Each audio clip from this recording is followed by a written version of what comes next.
నా recording on చేయండి. పరిశుద్ధ గ్రంథమైన బైబిల్ నుండి అపోస్తలుల కార్యముల గ్రంథం 16వ అధ్యాయం 35 నుండి 40 వచనాలు చదువుకుందాం. 35 నుండి 40 వచనాలు.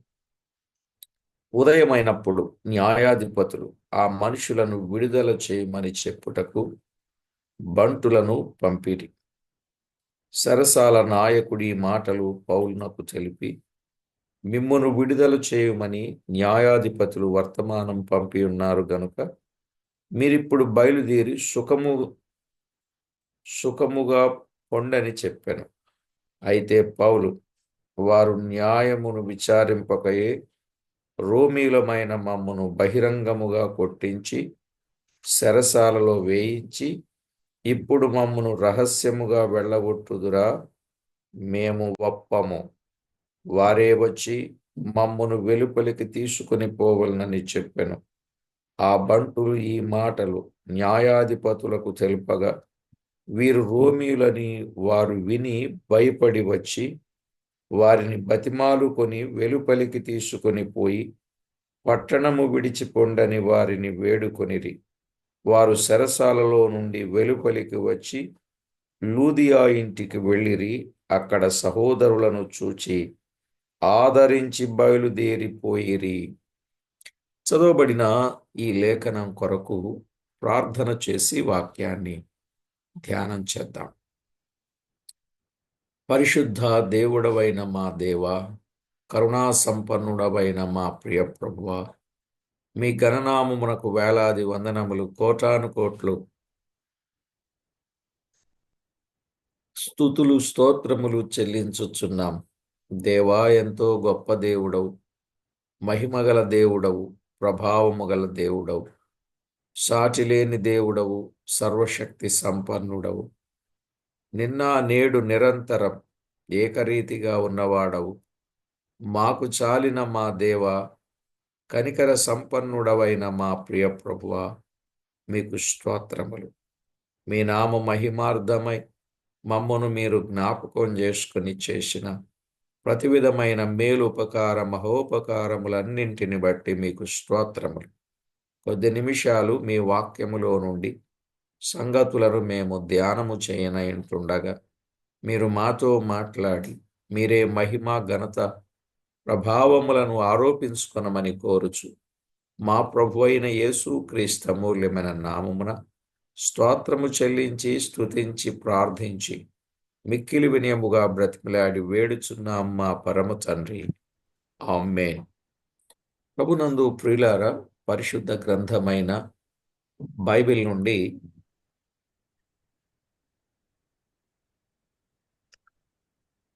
అపోస్తలుల కార్యముల గ్రంథములో మనము చదువుకున్న ఈ వచన భాగాలను తేటగా గమనించినప్పుడు మనకి ఈ 35 నుండి 40 వచనాలలో వారి విడుదల అనేది మనం చూస్తాం. వారి విడుదలను గూర్చిన విషయాలు మనము తేటగా గమనిస్తున్నాం. ప్రియులారా, పరిశుద్ధ గ్రంథమైన బైబిల్లో ఒక్కొక్క సంగతి మనము ఆలోచన చేసినప్పుడు మన ప్రియ ప్రభు దేవుని పిల్లలైన వారిని ఆయన ఎలాగూ విడుదల కలుగజేస్తాడో ఆ విషయాన్ని మనము చూస్తాం. ఆ ప్రభు వారిని విడిపించిన విషయం, ఆ విడుదలలో ఉన్న గొప్ప వాస్తవిక సత్యం మనము అర్థం చేసుకోవచ్చు. ఈ భాగంలో ప్రియులారా, దేవాది దేవుడు వారికి తోడై ఉండి చేసిన కార్యం ఎంత గొప్పదో మనము అర్థం చేసుకోవచ్చు. ఉదయమైనప్పుడు న్యాయాధిపతులు ఆ మనుషులను విడుదల చేయుమని చెప్పుటకు బంటులను పంపిరి. బంటులను పంపిన సందర్భం. అవును, దేవుని వాక్యములో మనం ముందుగా కొన్ని విషయాలు విన్నాం. ఏం విన్నాం అనంటే, ప్రియులారా, పౌలు చెరసాల నాయకుని ఇంటి వారికి సువార్త ప్రకటించినప్పుడు ఆ సువార్త ద్వారా అనేక మంది, ఆ ఇంటిలో ఉన్న వారందరూ ఆ రాత్రి వేళ ప్రభు పిల్లలైనట్లుగా ఆ రాత్రి వేళని దేవుని వాక్యం వారు విని కృతజ్ఞతగా వారిని తీసుకొని వచ్చి వారి దెబ్బలు గాయాలు కడిగి కొన్ని గంటల ముందు కొట్టి గాయపరిచిన వాడు ఇప్పుడు ఆ గాయాలను మాన్పించి ఆ గాయాలు కడుగుచున్నాడు. నిజంగా ఇదేనండి ఒక విధంగా మారు మనసు అంటే. అప్పటి వరకు దెబ్బలు కొట్టినవాడు ఇప్పుడు ఆ గాయాలు కడుగుచూ ఉన్నాడు. 33వ వచనం. ఇదే నిజమైన మారు మనసును సూచిస్తుంది.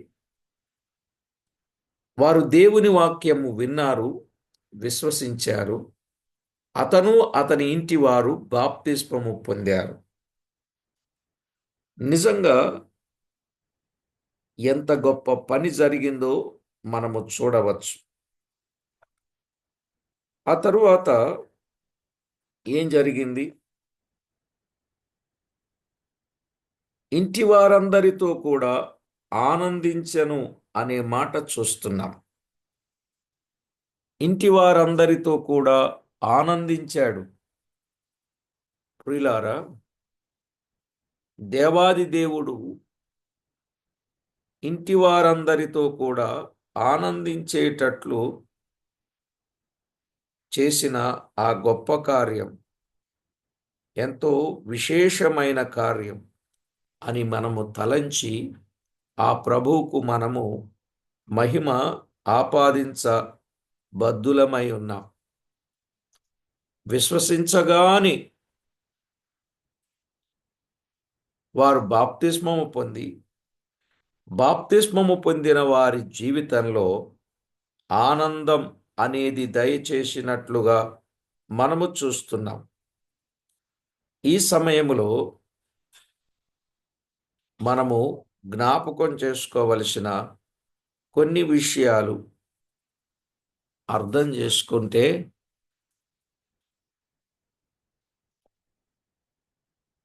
చంపుకొనబోయిన వాని కుటుంబములో దేవుడు అనుగ్రహింపజేసిన సంతోషం ఇంత అంత కాదు అని మనము గుర్తుపెట్టుకోవాలి. అయితే ప్రియులారా, ఇక్కడ ఉదయమైనప్పుడు న్యాయాధిపతులు, అంటే అప్పటికే ఈ న్యాయాధిపతులకు విషయం తెలిసిపోయింది, ఇలా జరిగిందని. వెంటనే ఈ న్యాయాధిపతులు ఏం చేశారు అనంటే, ఆ మనుషులను విడుదల చేయమని చెప్పుటకు బంటులను పంపిరి అన్నారు. చూడండి, ఆ మనుషులకు విడుదల అనే మాట చూస్తున్నాం. విడుదల నిజంగా ఖైదీలుగా, బందీలుగా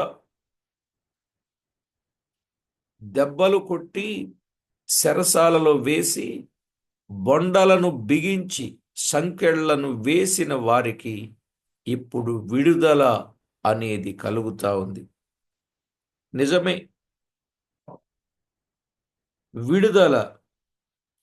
విడుదల అనేది వచ్చినప్పుడు ఎలా ఉంటుందో ఒక్క వచనం చెప్తా. ఎజ్రా గ్రంథం 6వ అధ్యాయం 16వ వచనాన్ని మనం చదువుకుందాం.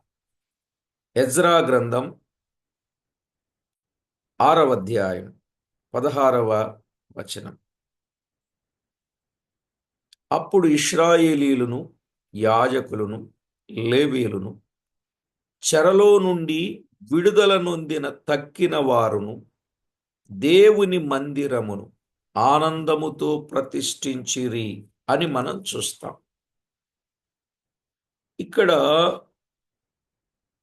చెరలోనికి వెళ్ళినటువంటి ఇశ్రాయేలీలు, యాజకులు, లేవీయులు వారి స్థితి.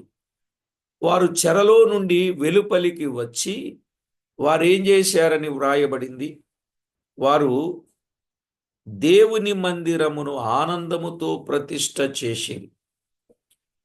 నేను ఇక్కడ చెప్పాలనుకున్న మాట, వారు ఆలయానికి వెళ్ళాలి అనే విషయం మనం చూస్తున్నాం. వారు ఆనందముతో ఉండిరి అని మనం చూస్తున్నాం. ప్రియులారా, ఇక్కడ వీరు చెరసాలకు వెళ్ళిన ఆనందమే, చెరసాల నాయకుని ఇంటిలోనూ ఆనందమే, చెరసాల నుండి వెలుపలికి వచ్చిన వారికి ఆనందమే. ఎందుకని? వారిని ఆనందింపజేసే దేవుడు వారికి తోడై ఉన్నాడు గనుక. అసలు ఆనందం ఎప్పుడెప్పుడు కలుగుద్ది అని మనం ఆలోచన చేసినట్లయితే, పేతురు రాసిన మొదటి పత్రిక 1:8 ఒక ఆత్మ రక్షించబడితే చెప్పనసక్యమును మహిమాయుక్తమునైన సంతోషము గలవారై ఆనందించిరి అనే మాట చూస్తున్నాం. ఎప్పుడైతే యేసుక్రీస్తునందు విశ్వాసం ఉంచారో, విశ్వాసమునకు కలుగు ఫలము ఆత్మరక్షణ ఎప్పుడైతే పొందారో, చెప్పనసక్యమును మహిమాయుక్తమునైన సంతోషము గలవారై ఆనందిస్తారు. ప్రియులారా, ఎప్పుడైతే ఆత్మ రక్షించబడిందో, రక్షించబడిన వారి ఆత్మ ఏ పరిస్థితులలోనైనా ఆనందంగానే ఉంటారు. ఏ పరిస్థితుల్లోనైనా సరే, అది ఇరుక, ఇబ్బంద, వ్యాధ, బాధ, చీక, చింత, కష్టమా, నష్టమా, సమస్య, విపత్త, ఇంకా ఏమైనా కానివ్వండి, మన ప్రభు ఆనందింపజేసేవాడుగా ఉన్నాడు అని చెప్పడానికి ఏ ఆటంకము లేదు. ఆయన ఆనందింపజేసేవాడు. వారిని అధిపతుల దగ్గరకు తెచ్చినా వారికి ఆనందమే, వారిని అన్యుల దగ్గరకు తీసుకుని వెళ్ళినా వారికి ఆనందమే. ఏ స్థితిలోనైనా సరే వారు ఆనందంగా ఉంటారు. ఇంకో మాట చెప్తా వినండి. కొలసై పత్రికలో మొదటి అధ్యాయం 24వ వచనంలో పౌలు ఏమంటాడంటే, శ్రమలయందు నేను సంతోషించుచు అనే మాట చూస్తాం. శ్రమలయందు సంతోషించేవాడుగా ఉన్నట్లు మనము చూడగలం. కొదువైన వాటి యందు, క్రీస్తు పడిన పాట్లలో కొదువైన వాటి యందు నా వంతు నేను సంపూర్ణము చేయుచున్నాను అని అంటాడు. కాబట్టి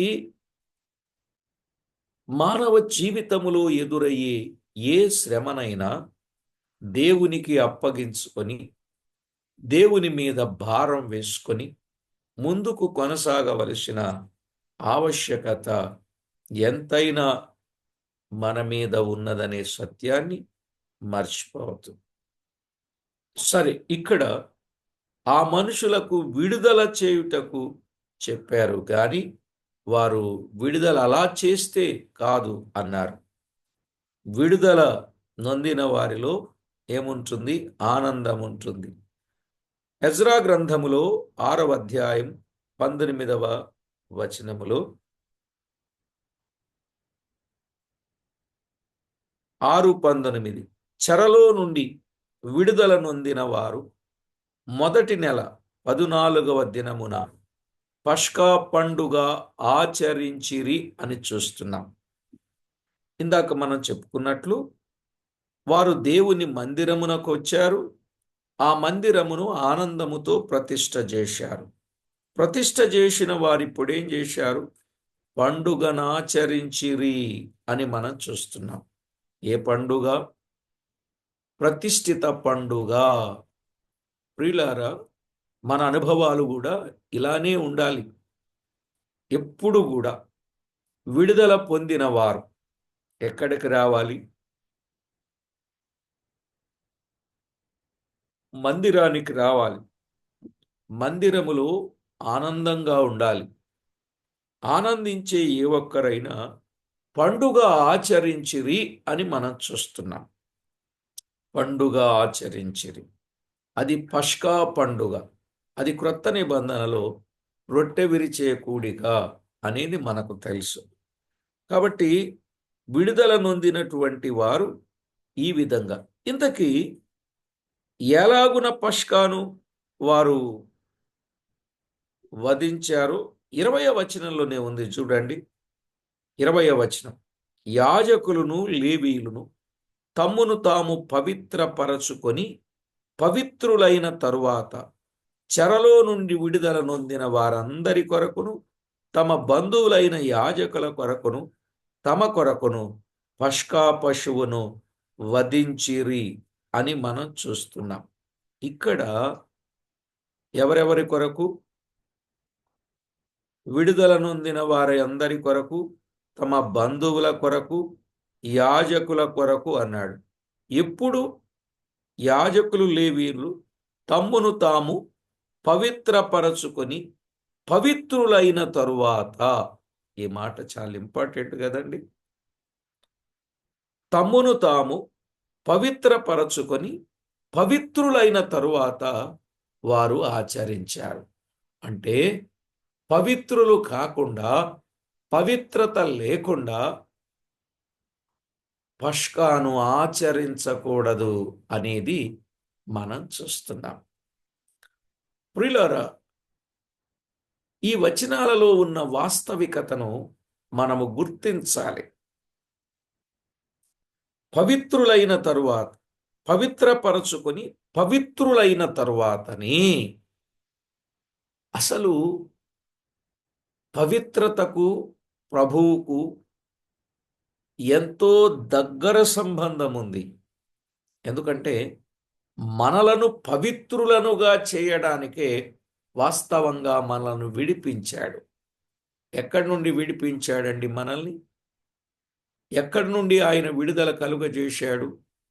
పాపము నుండి, శాపము నుండి, లోకము నుండి కదా, సాతాను కబంధ హస్తాల నుండి, శరీర కార్యముల నుండి, ఒకటి కాదు రెండు కాదు, అంధకార సంబంధమైన లోకనాథుని నుండి, అంధకార సంబంధమైన అధికారములో నుండి ఆయన మనలను విడుదల చేసి, అవన్నీ రిఫరెన్స్లే, అవునా కాదా?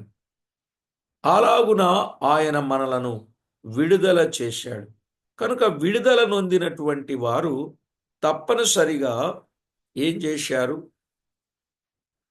పవిత్రపరచుకొని పవిత్రులైన వారు పస్కాను ఆచరించినట్లుగా మనము చూస్తాం. ఎజ్రా గ్రంథములోని 8వ అధ్యాయం 35వ వచనంలో వారు చేసిన పని ఏమిటంటే, మరియు చెరలోనికి కొనిపోబడిన వారికి పుట్టి చెర నుండి విడుదల నొంది తిరిగి వచ్చిన వారు ఇశ్రాయేలీల దేవునికి దహన బలులు అర్పించిరి. ఆ క్రిందికి మనం చూస్తే అర్పించిరి అని మనం చూస్తున్నాం. ఇక్కడ విడుదల నొందిన వారు అర్పణలు అర్పించిరి అని కూడా మనం చూస్తున్నాం.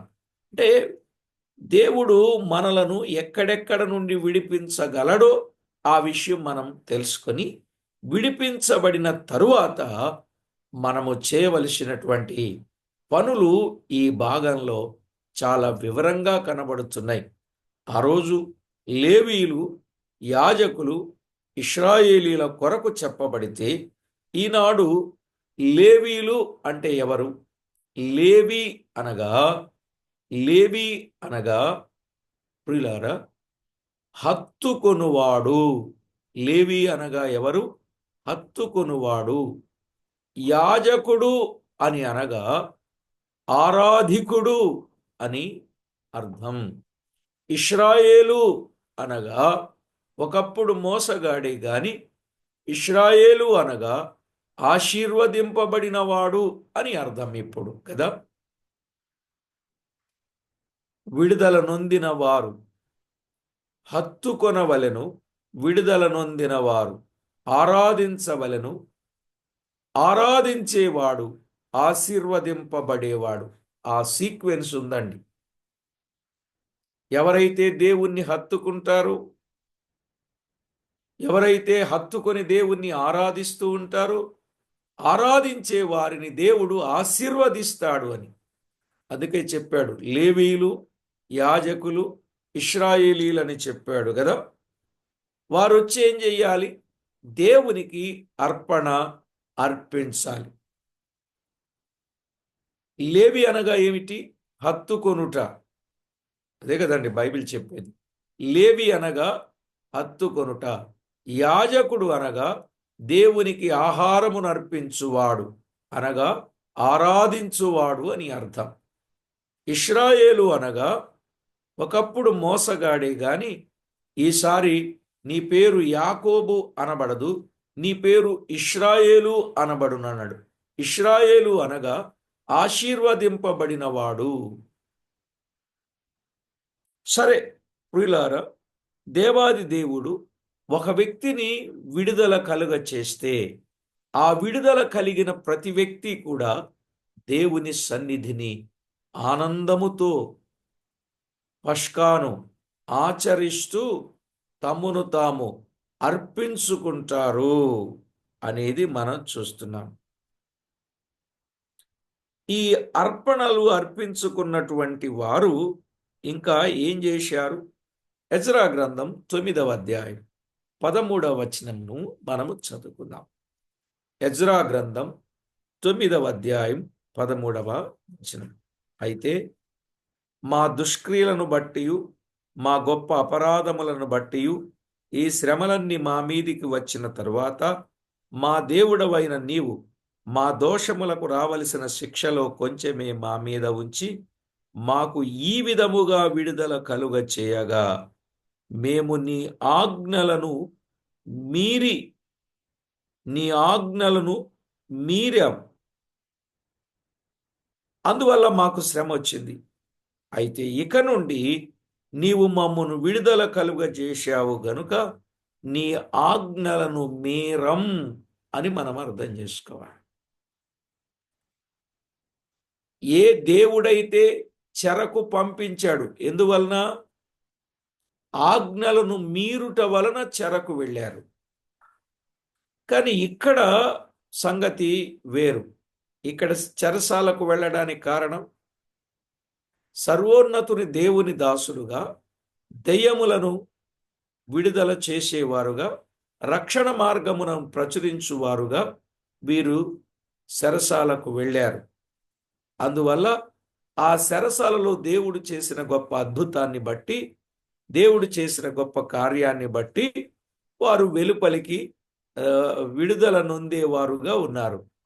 కానీ వారు మేము వెళ్ళమని చెప్పారు. ఆ పాఠాన్ని తర్వాత చెప్తాను.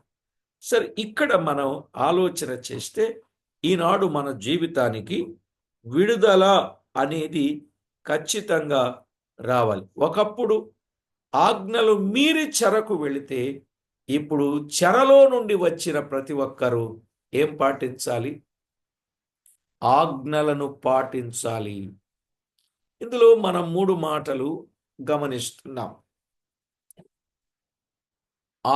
ఆలయానికి వచ్చారు, 2 ఆరాధన చేస్తున్నారు, 3 అర్పణలు అర్పిస్తున్నారు, 4 ఆజ్ఞలను పాటిస్తున్నారు. ఈ 4 విషయాలు కొంచెం మీ మనసులో పడనివ్వండి. విడుదల నొందినటువంటి వారు ఒకటి ఆలయానికి వచ్చారు, 2 ఆరాధన పష్కాను భుజించారు, ఆరాధన చేస్తున్నారు. ఆరాధన చేసేటటువంటి వారు మనం అర్పణలు అర్పించారు. అర్పణలను అర్పించేవారు ఇప్పుడేం చేస్తున్నారు? ఆజ్ఞలను పాటిస్తున్నారు. ఎవరు? విడుదల నొందిన వారు దేవుని ఆజ్ఞలను పాటిస్తూ ఉన్నట్లుగా మనము చూస్తున్నాం. ప్రియులారా, దేవుని వాక్యములో వ్రాయబడినటువంటి సంగతులు. విడుదల నొందినటువంటి వారు ఈ కార్యాలు ఎప్పుడైతే చేస్తారో ఆ విడుదల నొందిన వారు ఇంకెప్పుడు వారికి ఏముండదు. కీర్తనల గ్రంథములో 22వ కీర్తన 5వ చరణంలో ఒక మాట చెప్పాడు. 22వ కీర్తన 5, వారు నీకు మొర్రపెట్టి విడుదల నొందిరి, నీ యందు నమ్మికయుంచి సిగ్గుపడకపోయిరి అన్నాడు. విడుదల నొందిన వారికి సిగ్గుపడకపోయిరి, సిగ్గుపడకపోయిరి అన్నాడు. సిగ్గుపడకపోయిరి. నిజంగా దైవ లేఖనములో వ్రాయబడిన మాట. దేవుడు ఏం చేస్తాడు? వారిని సిగ్గుపడని వారిగా, వారిని ఘనపరచేవాడుగా ఉంటాడు. ఇక్కడ అదే, మీరు మమ్మల్ని ఏం చేశారు? మమ్మల్ని ఏం చేశారు? మమ్మల్ని ఏం చేశారు? కొట్టారు, చెరసాల్లో వేశారు. ఇంత చేశారు. 35, 36 వచనాలు. సరసాల నాయకుడి మాటలు పౌలునకు తెలిపి, మిమ్మును విడుదల చేయుమని న్యాయాధిపతులు వర్తమానము పంపి ఉన్నారు గనుక మీరిప్పుడు బయలుదేరి సుఖముగా పొండని చెబితే ఏమన్నాడో తెలుసా అండి? మీరే న్యాయము విచారింపకయే రోమీలమైన మమ్మును బహిరంగముగా కొట్టించి సరసాలలో వేయించి ఇప్పుడు మమ్మును రహస్యముగా వెళ్ళగొట్టుదురా, మేము ఒప్పము. అంటే మీరు మమ్మను చాలా దెబ్బలు కొట్టారు, అవమానపరిచారు, హేళన చేశారు, చాలా కష్టపెట్టారు, చాలా ఇబ్బందులు పెట్టారు, మమ్మల్ని చాలా సిగ్గుపరిచారు. ఇప్పుడేమంటున్నారు? ఇన్ని చేసి సీక్రెట్గా వెళ్ళిపోండి, మీకు విడుదల వచ్చేసింది, న్యాయాధిపతులు బొమ్మని చెప్పారు అని చెబుతా ఉంటే, ఏమండి, ఇంత సిగ్గుపరిచిన తర్వాత అవమానముతో వెళ్ళిపోవాలా, లేక వారు చేసింది తప్పని తెలుసుకొని ఘనపరచి పంపించాలా? దైవ గ్రంథంలో వారు చూడండి, ఈ మధ్య కాలంలో దేవుని పిల్లల్ని, మనవాళ్ళని, దేవుని పిల్లల్ని ఏం చేశారంటే, సువార్త ప్రకటిస్తున్నందుకు చాలా ఇబ్బందులు పెట్టి వాళ్ళని పోలీస్ స్టేషన్లో పెట్టారండి. పోలీస్ స్టేషన్లో పెట్టి వాళ్ళని రకరకాలుగా మాట్లాడారు. మాట్లాడిన తర్వాత వీళ్ళు దేవుని సన్నిధిలోనే ఉన్నారు, కానీ వారి హృదయాలలో దేవుని సన్నిధి ఉన్నది, దేవుని పక్షంగా వారు ఉన్నారు, దేవుని తోడు వీరికి ఉన్నది. అయితే ప్రజెంట్ వారు పోలీస్ స్టేషన్లో ఉన్నారు.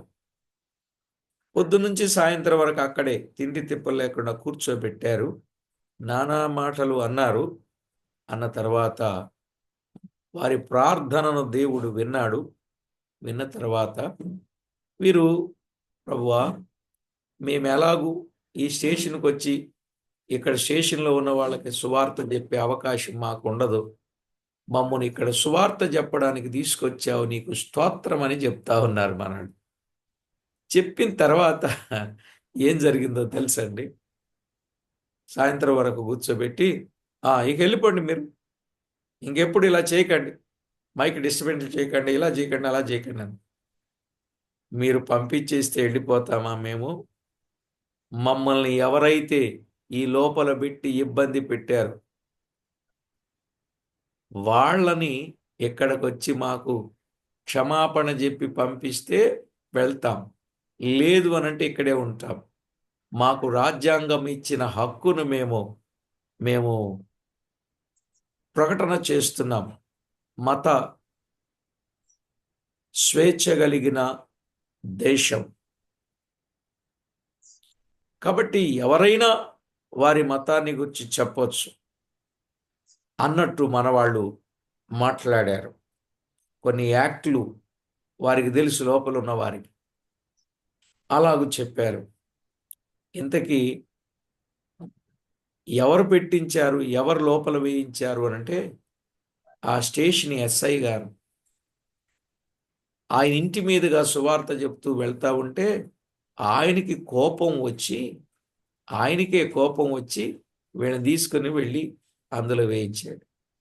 ఇప్పుడు ఆయనే వచ్చి ఇది పై ఆఫీసర్స్ దగ్గరకు వెళ్తే ఇబ్బంది అవుద్ది అనుకొని ఇక్కడ కానిస్టేబుల్స్ చెబితే వినకుండా మీ ఎస్ఐ గారు రమ్మనని చెప్తే ఆయన వచ్చిన తర్వాత ఆయన్ని కూర్చోబెట్టి ఆయనకి చాలా తేటగా వివరంగా సువార్త చెప్పి అప్పుడు వారు బయటకు వచ్చారండి. బహుశా నేను అనుకుంటున్నా ఈ సన్నివేశం వారికి గుర్తొచ్చుంటుంది. ఇక్కడ జరిగిన సన్నివేశం అక్కడ గుర్తొచ్చుంటుంది. ఎందుకంటే మనవాళ్ళు బైబిల్ చదువుతారు కదా, మరి ఆ చదివిన విషయాన్ని గుర్తుపెట్టొచ్చి, అంటే మీరు మమ్మల్ని ఎలా అవమానంతో, అది మేమేదో తప్పు చేస్తున్నట్టు, మేము మేలు చేస్తే, మేమేమో దెయ్యాన్ని వెళ్ళగొడితే మమ్మల్ని తీసుకొచ్చి ఇందులో పెట్టారు, మమ్మల్ని బాగా అవమానపరిచారు, మమ్మల్ని బాగా సిగ్గుపరిచారు.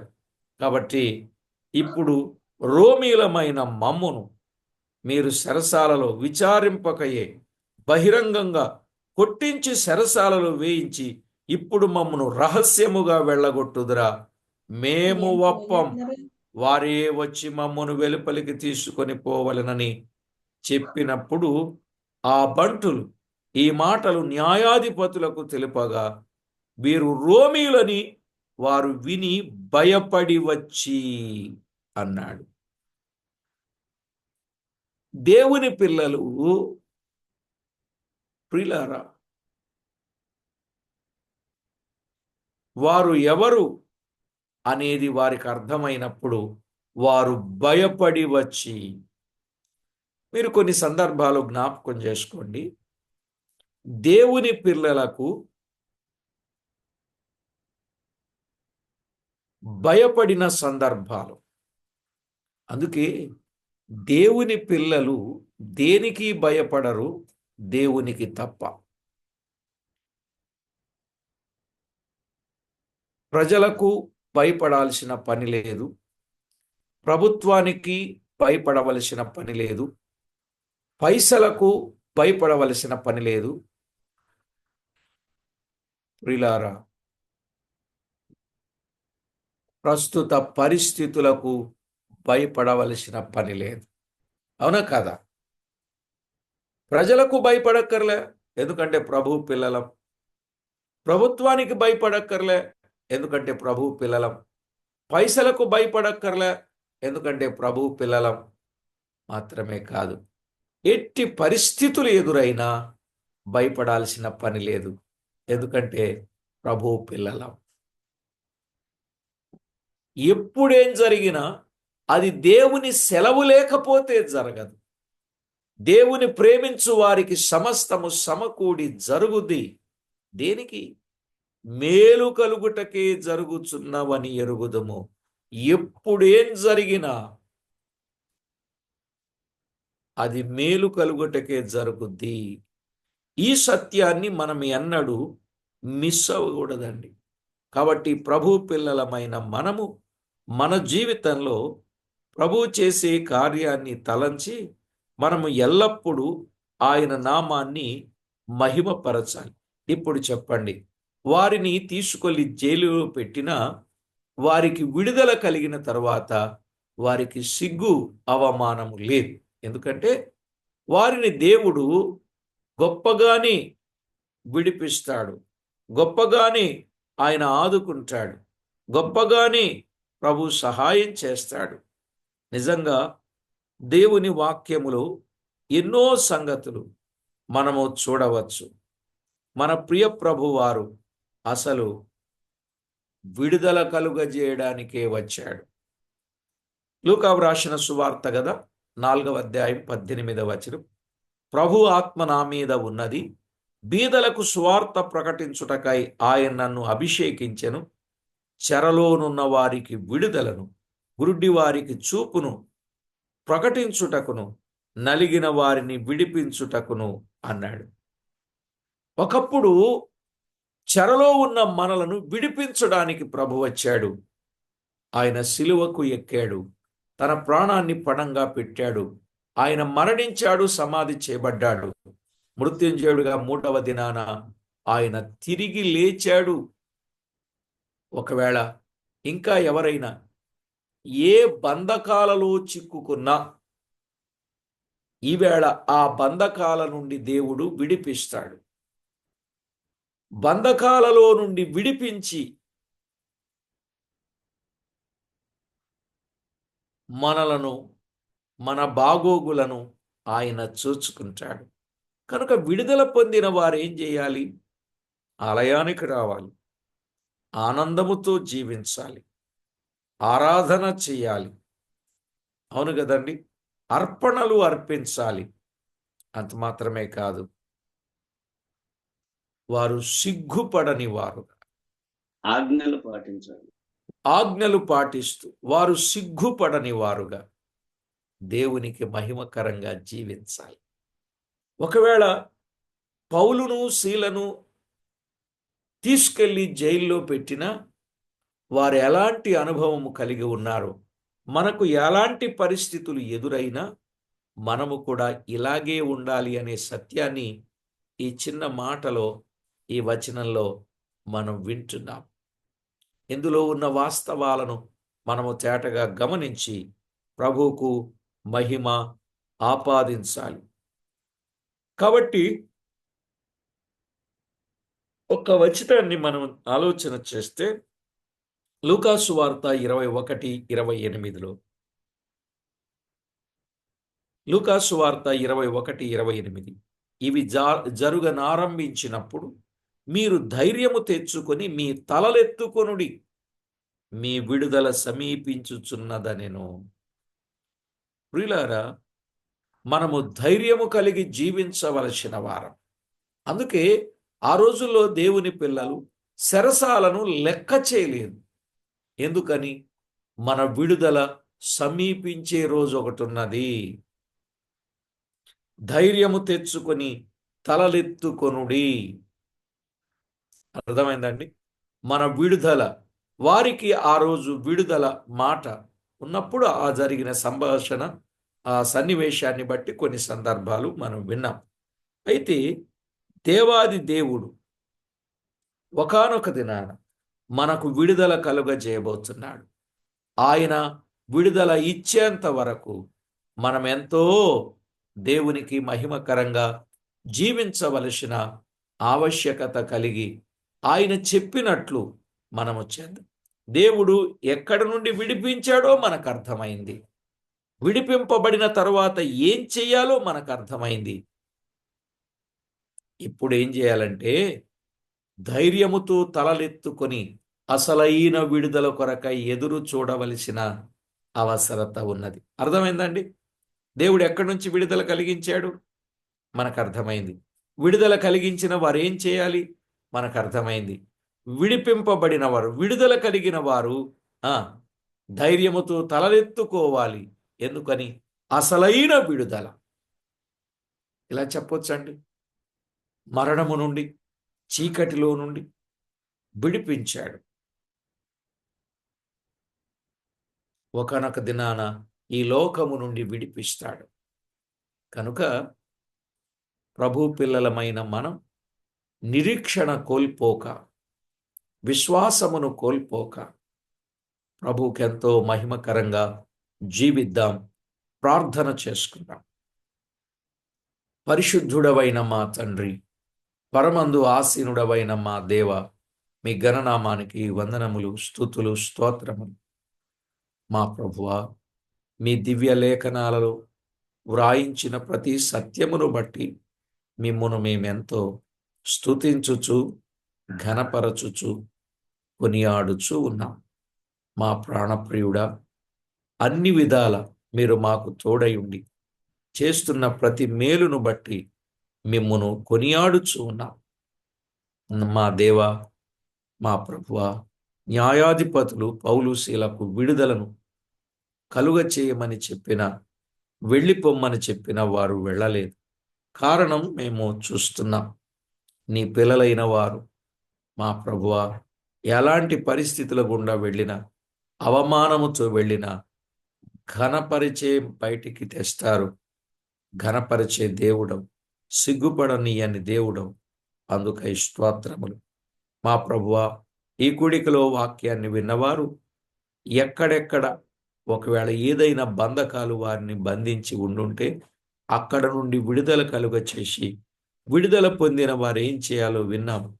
ఆ ప్రకారంగా చేసి ప్రభువా, ఒకానొక దినాన ఈ లోకము నుండి మాకు విడుదల కలుగ చేస్తానన్నారు. విడుదల సమీపంగా ఉంది అని చెప్పారు. తలలెత్తుకొని ధైర్యముతో ముందుకు సాగే కృపనిమ్మని కోరుచు మా ప్రభువైన యేసుక్రీస్తు అమూల్యమైన నామమున స్తోత్రము చెల్లించి, స్తుతించి, ప్రార్థించి మిక్కిలి వినయంగా బ్రతిమలాడి వేడుచున్నాం మా పరమ తండ్రి. ఆమేన్. ప్రభునందు ప్రియులారా,